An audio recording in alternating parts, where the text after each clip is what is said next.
Story of Mr. James Robinson, one of the first free African-American landowners in Virginia. James Robinson, who became known as Gentleman Jim, was widely known and respected in the Centerville, Manassas area during and after the time of the Civil War. His life and home were closely intertwined with the Civil War battles fought in Manassas, and his legacy remains in his many descendants, one of whom is with us today. Mary Robinson Ewell is the great-great-granddaughter of Gentleman Jim and is the author of his story as told to me for the publication Fairfax Stories. About 10 years ago, a class of high school students at Mountain View Alternative High School in Centerville, where Mary and I now work together, realized that they had living history right there at school. Under the guidance of their social studies teacher, Geneva Lindner, and their English teacher, Sidney Brown, they conducted a research project about the life of Gentleman Jim that culminated in this student-produced brochure.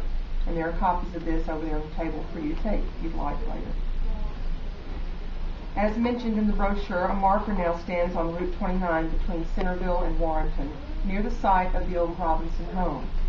The home, probably built in the mid-1800s, was sold to the National Park Service in the 1930s, but unfortunately burned to the ground in 1993. Pictures of the house and a rich assortment of relics dug up from the site can now be viewed at both the Manassas Museum and the Manassas Battlefield Park Museum.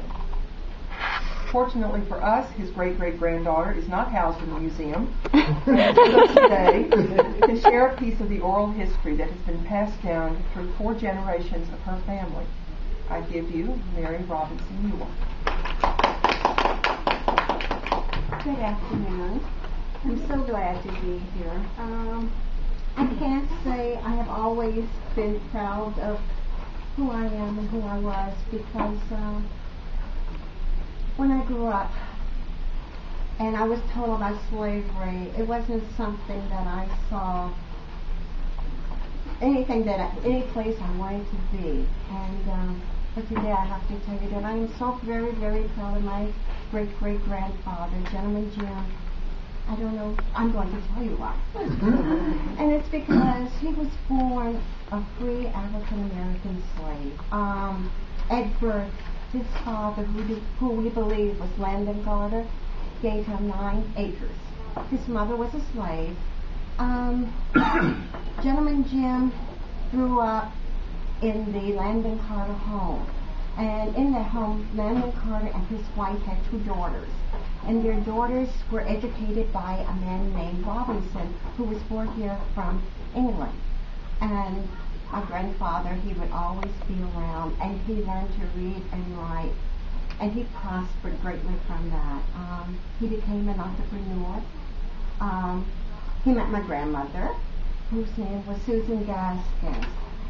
She lived in Prince William County. She wasn't as fortunate as he was. She was a slave. She was owned by her plantation owner, who was John Lee. They had 6 children, 2 girls and 4 boys. Because Susan was a slave, they were the property of her owner. And 2 of my great-great uncles were sold at auction and taken to, we do believe, New Orleans as slaves. And one was able to come back when the war was over. He started out with a horse, but when he got back, he was on foot. The other one, we don't know. We don't know. We just don't know if he was killed or what. My grandfather, he had a drover's tavern, and it was in Prince William County. It's where the first and second battle of Manassas was fought. And that is a place where people could stop in for the night on their way to Alexandria, because Alexandria at that time was the big city, and you could go there and trade and do different, buy things. And my grandfather had this tavern that you could stop in, get dinner, spend the night, just play cards, do whatever, tell stories, and sit around. When my grandfather, like I said, was born, he was given 9 acres. But when my grandfather died in October 16th in 1875, he had 1,500 acres. He had managed to do quite well. Can you imagine if the family had that 1,500 acres today? Wow. But that's a little bit about my grandfather, and I'm so glad and so proud to share that with you today.